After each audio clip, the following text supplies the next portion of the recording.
Friends and family, welcome to another live broadcast brought to you by Premier's Turning Point, with your host, Bishop Dr. Houghton Lane, and co-host, Overseer Franklin Williamson. We pray and hope that something that is being said today will bless your soul and spirit. Please take a quick moment to like and share this broadcast with your friends and family. Thank you again for joining us. Let's go into our live program. And blessings one and all. It's so good to be back with you today. I am excited just to be alive. And we are here in Premier Turning Point. And so we want to make sure that we're giving you the necessary information that you need to make a turn in your life, in your outlook, in your thoughts, and everything like that. So it's really an informational program. And of course, we have now changed our format. So our first segment will be an update or a rehearsal of whatever we did last week. And then, and right now that update is really centered around the coronavirus, being that it's still an issue that is with us and is something that we're still working through coming out of in the U.S. So other parts of the world are still pretty deep into it, but we want to make sure you have all that appropriate information. And I just really found some nice, interesting news. There's, projects, there's things trying to get encourage people of every walks to consider taking the vaccine, being that it's the only thing that we have right now to protect us away from, of course, the Lord himself. He can protect us all. We know that. But in terms of, what we have at our disposal, in our human state, we have this vaccine that is able to now protect us. So if you're listening to the news, you hear that most of the new infections, most of the new hospitalizations, and most likely most of those that are dying from the coronavirus are those who have not been vaccinated. And across the board, we're seeing also some upsurges of the virus in various areas that, are concerning, areas that are not vaccinating at an appropriate level. We're seeing an upclick, especially in the South and in some other parts, that we're seeing that happening. So we want to make sure that everybody is, up to speed with what's going on. Everybody is, taking stock of what is going on and is able to get themselves, situated and make sure they have all of the necessary information so that they can, get themselves protected. That's really the moral of the story now, is to get protected if you have not already get yourself squared away. So that is very, very, very telling and important, and we need you all to be aware of that. If you have questions, you can feel free, if you're on either Facebook or YouTube, to make your comments. We will look at those. You can also, get them to us, offline if you'd like, at our website or at our church's site. Feel free to reach out. I always give out my direct phone number, which is 732-558-2244. If anybody have any particular questions that you'd like answered, this is important that you, take care of that. So we really and truly want everybody to have a great understanding and understand, how can I be protected, right now, yes. And as I was saying before, we are quite aware of, and I know some people think if you're getting the vaccine, then you're not, relying on God's healing and deliverance. I would differ, I would differ and say that actually, if you're getting a vaccine, you're actually following divine guidance, because without God, the scientists would not be able to uncover and know what we're dealing with. So I want you to, think about that. I mean, if you have a scriptural basis where you think any of that is wrong, feel free to reach out to us. And then, make sure, again, on Facebook and on YouTube, you can reach out to us with any questions or issues that you have. I actually read a nice article today, which I wanted to share with you because actually I wasn't quite aware of this. This is something that I just found out today, is that there's actually a Christian vaccine project, and it's combating ethical qualms of the evangelical community. So there's actually the Christian and the vaccine project is directed at evangelical and born again Christians, because we're seeing where that's a group that there's a lot of people that are not vaccinated. And some of the issues is that, for example, they showed a picture of the supporters pray as President Donald Trump speaks during an Evangelical for Trump campaign event held at the King Jesus International Ministry, and this was back in January. And there's a lot of those people who, from that era, a lot of them being Christians it happens to be that they're of a particular party, and therefore they, take particular beliefs. But I want to level the ground for everybody, Christians, especially today. The trust of this new campaign is actually a whole campaign to persuade mostly white, born-again, and evangelical Christians who have been unwilling to get the COVID-19 vaccine in variation on the golden rule. Do it for others if you won't do it for yourself. So this is part of what this project is proposing. And so I want to propose that to even the Christians that are on this line, or on this platform, that may not be otherwise engaging and looking at this. Go back to that golden rule. Do it for others if you don't do it for yourself. And the main driver behind the Christian and vaccine project backs up his contention that it is what Jesus would do by both citing the Bible and tapping the expertise of secular public health expertise like Mr. Collins, who heads the National Institute of Health. He said it was necessary for others in the world that we Christians take the vaccine. This is written by a guy named Curtis Chang. He's a theologian and a founder of the Redeeming Babel site. And he wrote in one section, Christians and the vaccine is a project of Redeeming Babel. He said, given the numbers of Christians in the U.S. and in many parts of the world, what Christians decide will determine whether the world achieves herd immunity and whether the vaccine succeeds in bringing the pandemic to an end. So I think us Christians need to realize we have a major role.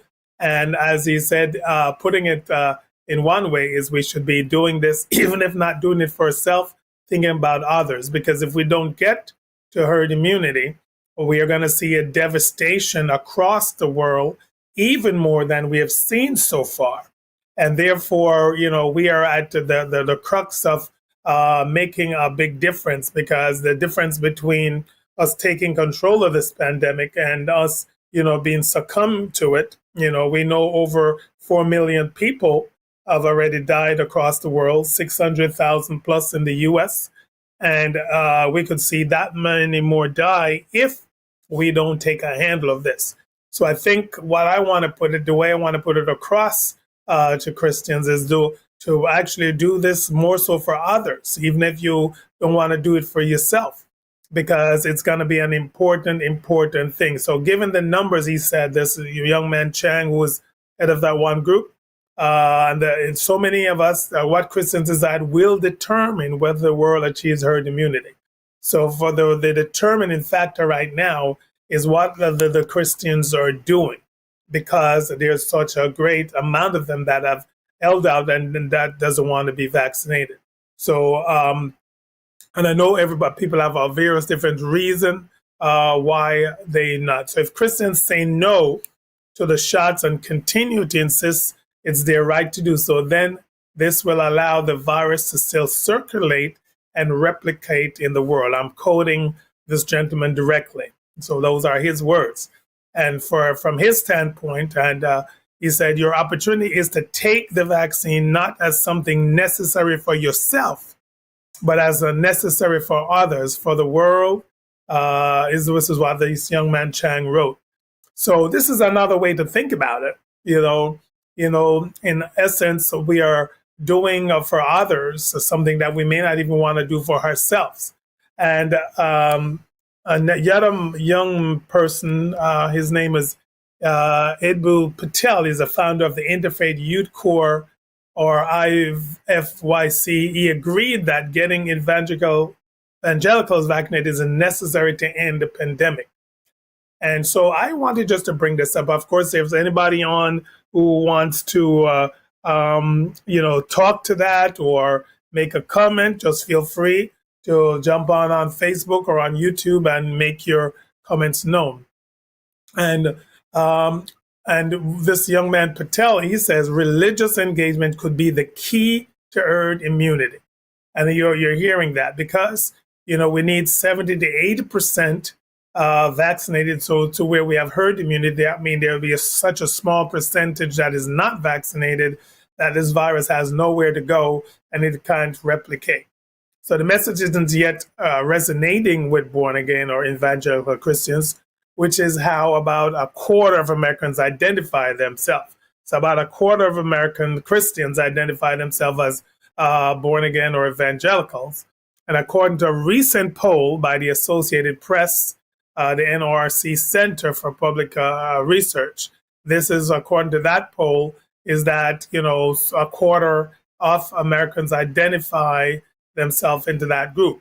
So especially white born again and evangelical Christians, most of them who are of their particular party, and they're strong supporters of the former president, who has been widely criticized for spreading misinformation about the COVID-19. So a lot of people are aspiring to that train of thought where they are, so they've actually, hearing a lot of information, a lot of stuff being given out that goes against, getting vaccinated. There's a lot of misinformation. So this is why we always say everybody should get the appropriate information. And the one thing that you need to understand is if we could get to herd immunity, if we could get to where most of the people are vaccinated, then we'll be able to stamp out this pandemic. And there was another study, a small percentage of white born again and evangelical Christians have said they are getting vaccinated. Now we see a small percentage have changed their mind. So before it was about 14% from the one study for a particular group, it was up to about 18% in a nationwide survey. They did about 1,166 adults. This was done in March.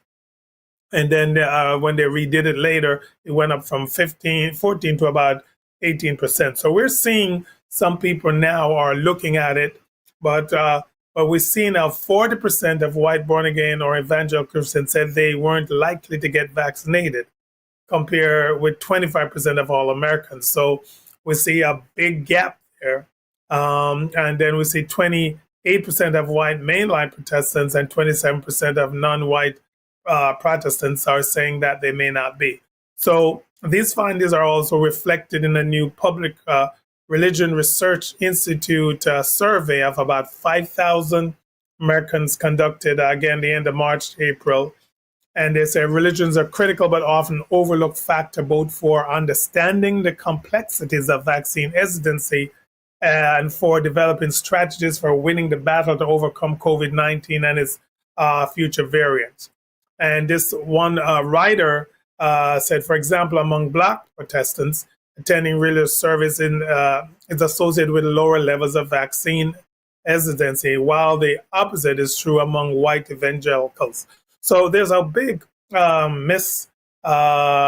different amount of groups that are willing, not willing, but we want to let everybody know that what we are about is giving out the information. We want you to have the correct information about the virus, about the possibilities of it growing wild and getting even further, versus the possibilities of us getting this pandemic under control if enough people are immunized.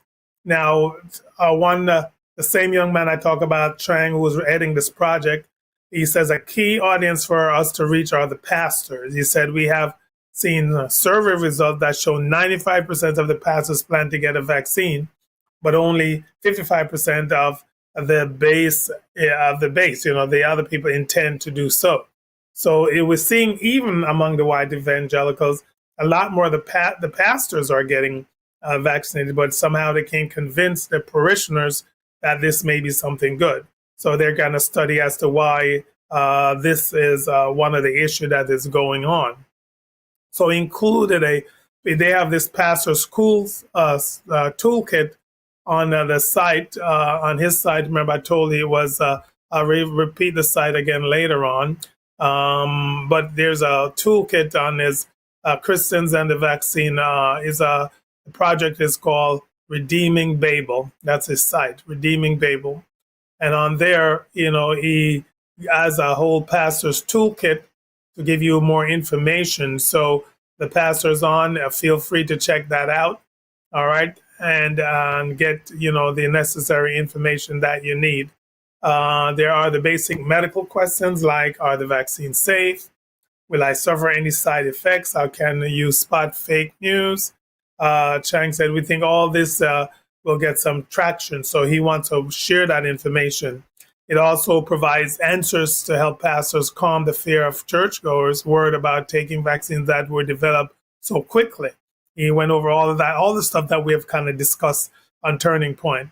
It is true that you can avoid these minimal risks by skipping the vaccine, but you cannot avoid the fact that doing so exposes you and others around you to the much greater risk of contracting the COVID virus and spreading it to others. So it's really the point that he makes why he's a Christian person going ahead with this project. Many of the community's most prominent pastors have already been leading by example.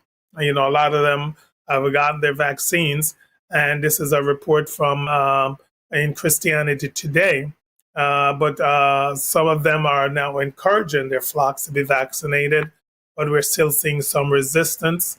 And again, people have the right to resist, but we want you to make sure you understand. The pastors and other religions have tremendous moral authority in their community. And that's why, as a pastor, I have expressed my feeling. I mean, not that everybody is in agreement, but I think the feeling that this is something that the Lord would want us to do, being that, it's something that is going to help others and help, to protect others if we are actually, vaccinated. So that's kind of the update on the coronavirus and what's going on in the news. I want everybody to understand that, the important thing is to get all the information that you need. Get it. If you have people that, you look up to, speak to them, and get all the information, because we want everybody to be up to date and understand what is going on. So everybody, check out that project that I mentioned, the Christian and the Vaccine Project is produced in collaboration with the National Association of Evangelicals, the COVID Collaborative, the Ad Council, Values Partnership, and Public Square Strategies. And it's really a lot of information there. If you need to get some added information from a Christian point of view, it's a good place to get all of that. One of the things that Chang spoke about, and addressed a question that many Americans would scoff at, but which is deadly serious to many fervent Christians, namely whether the COVID vaccine is a mark of the beast or a symbol of the devil. The answer that Chang put on his in a video on his site depends greatly on one's reading approach to the book of Revelation and the final book in the Bible. But the COVID-19 vaccines are definitely not the mark of the beast. And they have the potential to give us hope, to give us an indication that there is an end to suffering and death. This is what Chang had to say. So read up on that, get all your information, and be up to date. So that is our update. for today as we talk about just updating you on the coronavirus. If you have questions, feel free to put them up on the site. All right. I looked right now. I see no specific question right now. So moving ahead, we're just going to take a brief intermission type to with for some announcements. Be aware that our my co-host is not on today, so I don't have the information from his area, but in the New Jersey area, and specifically for Premier Family Life Ministry, we have a couple interesting things coming up. We have one, our Vacation Bible School, the Oasis Adventure, which we're excited. We are pumped up. We are, putting a lot into this major production, and we want to invite. Maybe there's somebody who's still looking to get your children in a VBS, a Vacation Bible School. You can go to our website at pflmi.org, and under events, you can register, and your children and even yourself if you'd like to volunteer. So that is on pflmi.org. And under events, you can register for our VBS, which is coming up on Monday to Friday next week from the 12th to the 16th. And it's every evening at 6 p.m. We're excited, as I said, and we're just looking forward to having a grand time learning and having our children learn more about the Lord. And it's going to be, we're going to wrap it up with on the 17th, just a fun day in the park. And we'll have some awards and stuff from the VBS. And that's going to be at RV Inman Park in Somerset. We'll give you more details on what specific time. Then our next event coming up on the 24th of July. Again, this is going to be in RV Inman Park. It's probably going to be in the late afternoon to evening. We're having a cultural day where we're going to be looking at the culture and food, dress, and various things from about 5 different nations. And we want to encourage everybody to come out. We will put a flyer out soon that give a little bit more details. And next week, the next session in the week after next, I'll go over more details with that, or just put that on your calendar as well. And then very important for your calendars, August 13th through 15th.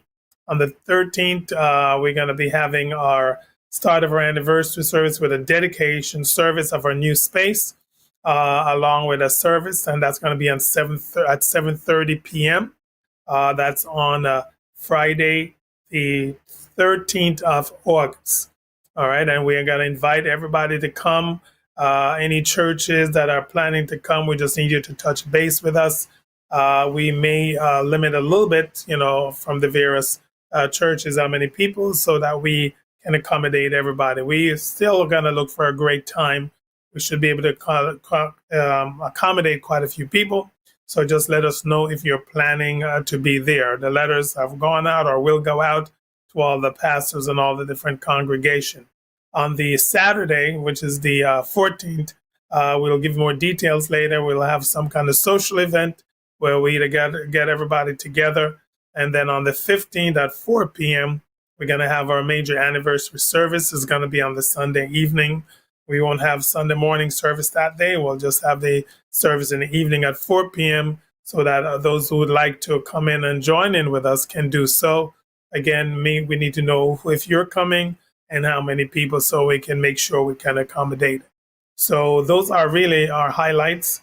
We want you to continue. Don't forget, for those we need prayer, we can't do it too much.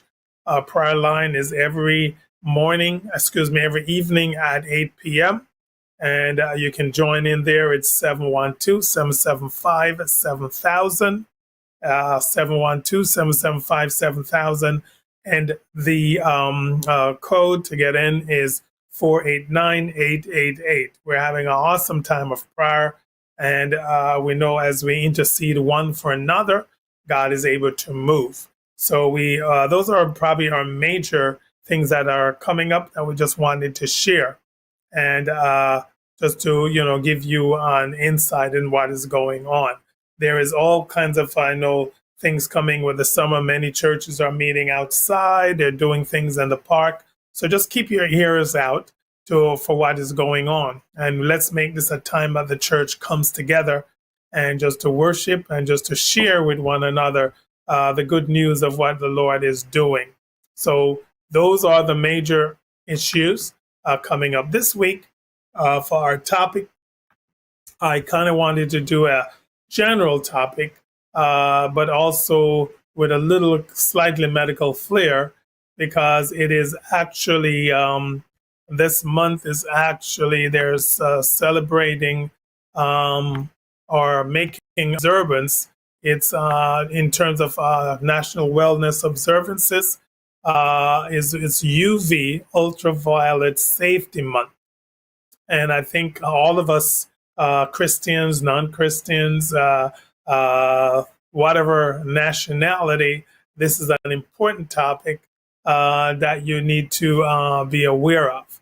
The U.S. Department of Health and Human Services has named July as Ultraviolet Safety Month. And why is that important? Overexposure to UV rays can cause numerous health issues. In addition to the risk of skin cancer, UV rays can cause macular degeneration, cataracts, skin growths, and suppression of the immune system. And this month, we spread awareness about how to protect yourself, which is going to be an important thing, how to protect yourself against, especially these damaging rays that you may find that a lot of people, are exposed to just on a daily basis, just out of our daily activities. So it's very hard to escape, getting the sun. I mean, of course, if you get out just in the morning before the sun up and don't go back in till sundown, staying, yes, you can do that. But away from that, it is actually hard to escape that. And of course, don't forget, as much as we're going to mention the dangers of the UV, sunlight in itself has some good effects. So it's not that we want you to get no sunlight, but we want you to make sure you're protected against, the any damaging effects.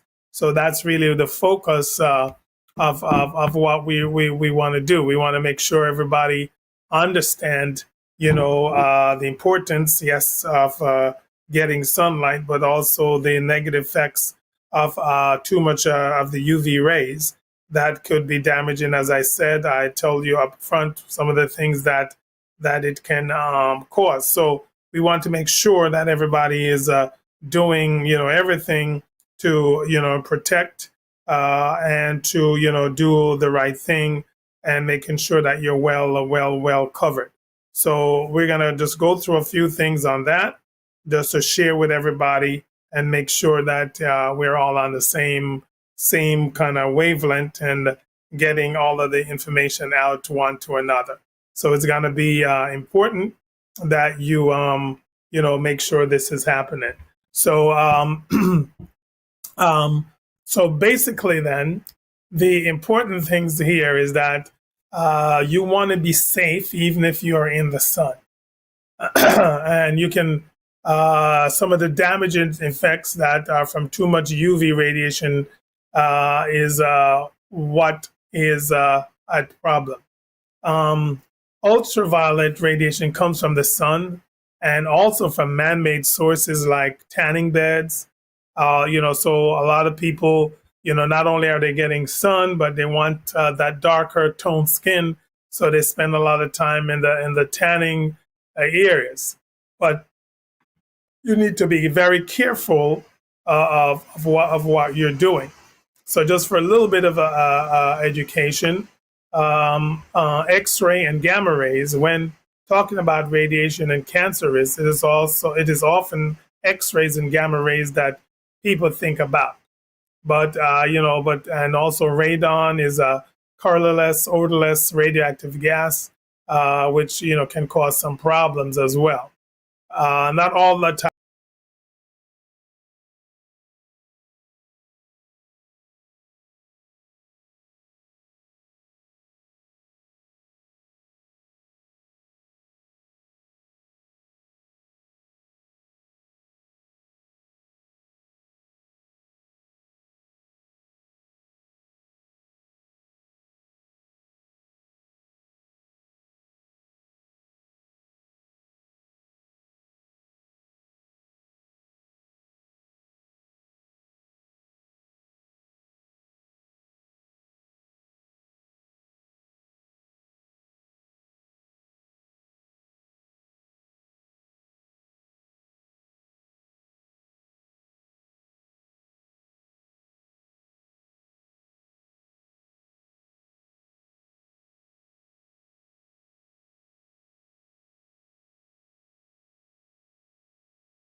Blessings, blessings. We are back. I'm sorry for the interruption. I just wanted to continue a little bit more. That I wanted to talk about UV and all of the different things to do with the UV light. So we want you to realize that it is something that is very a problem that can be a major issue if you're not well protected. So the question I was about to ask before I left was basically, how do we protect ourselves? How do I protect myself from ultraviolet rays? As I said, most skin cancers are caused by too much exposure to ultraviolet rays, and most of this exposure comes from the sun, but it also comes from man-made sources, which we mentioned before. The main types of ultraviolet rays that can affect your skin include UVA rays and UVB rays. UVB rays have more energy and are more potent cause of at least some skin cancers, but both UVA and UVB rays can damage the skin and cause skin cancer. And there are no safe UV rays, all right, which is what you need to understand. So what affects UV exposure? The strength of the sun's UV rays reaching the ground depends on a number of factors, such as time of the day. Your rays are strongest in the middle of the day between 10 a.m. and 4 p.m. Season of the year. UV rays are stronger during spring and summer months. And this is less for a factor near the equator, because they have summer all the time. Distance from the equator, of course, UV exposure goes down as you get further from the equator. And altitude, more UV rays reach the ground at higher elevation. Cloud cover, the effect of clouds can vary, but it's important to know that UV rays can get through to the ground even on a cloudy day. And reflection off surfaces, UV rays can bounce off surfaces like water, sand, snow, or pavement, leading to an increase in UV exposure. So the U.S. National Weather Service and the Environmental Protection Agency have developed the UV index, which give you an idea how strong the UV rays are in your area on a given day on a scale of 1 to 11 plus. A higher number means greater risk. And you can go to usw.epa.gov for more details. Other factors that affect this is, along with the strength of the rays, the amount of UV exposure you get also depends on the length of time your skin is exposed, and if your skin is protected with clothing or sunscreen. People who live in areas with year-round bright sunlight have a higher risk of skin cancers, spending a lot of time outdoors for work or recreation. So the pattern of exposure also affects skin cancer risk. For example, frequent sunburns in childhood may increase the risk of some types of cancer. So basically, you want to protect yourself from the sun.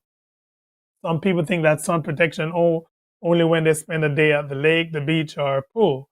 But sun exposure adds up over the daily basis. And it happens every time you are in the sun.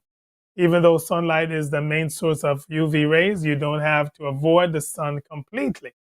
And it would be unwise to stay inside if that's going to keep you from being active.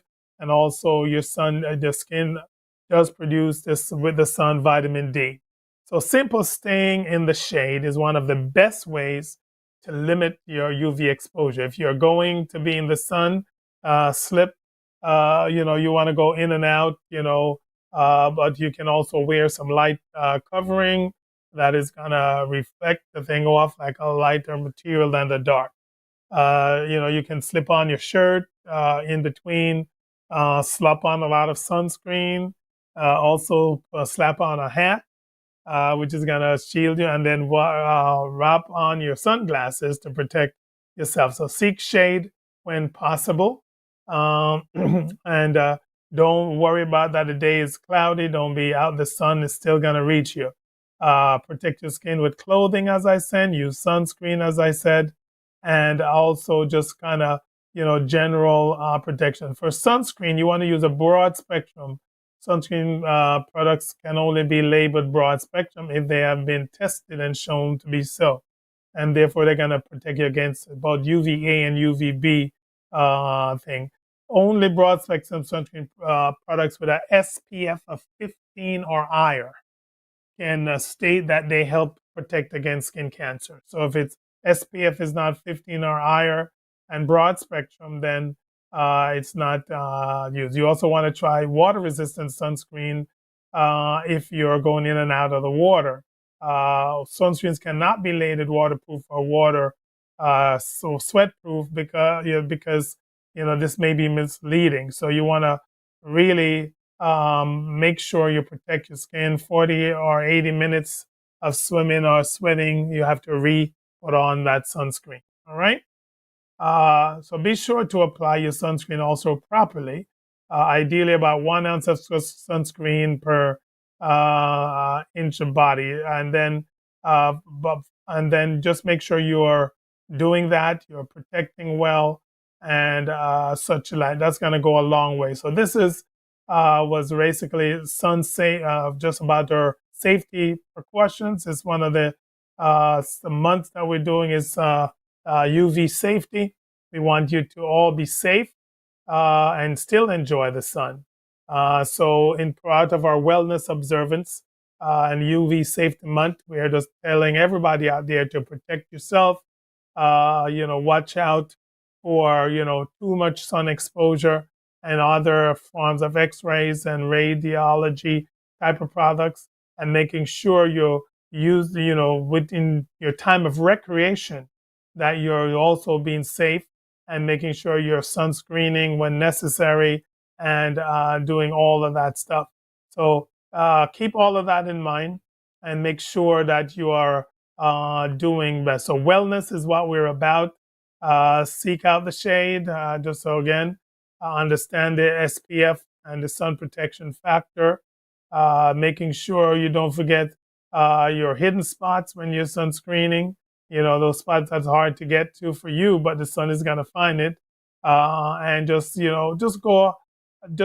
the necessary precautions, because as much as even for Christians, non-Christians, remember, I tell you, this is for everybody, because everybody are exposed to the sun and the UV rays at some level. So this has been an awesome evening again with you on Premier's Turning Point. We're sorry for the minor glitch. My internet company let me down a little bit here today. They do it a lot, actually, but especially today. So we want everybody just to make sure, you're on the right page and you're getting everything all together. So we updated you on the coronavirus and the Christian project that they're doing to try to get more Christians immunized. And we also talk about wellness in terms of UV safety. So hopefully everybody got some great information. Feel free to send us in your questions.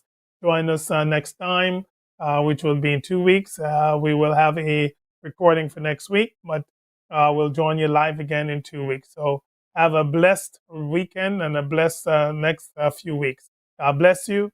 God bless you. Turning Point family, what an awesome time we just had. To all our first-time guests, we truly appreciate you for joining our live broadcast. We would like to hear from you, so please send us your comments, questions, or testimonies of how this program has impacted your life. Our email address is info@pflmi.org. Finally, if you feel led at any time to give to this ministry, please visit us at pflmi.org and click on the tab for donations. You can also give via Cash App at $PFLMIORG. We're looking forward to meeting with you live on next week's program. Have a blessed and prosperous weekend.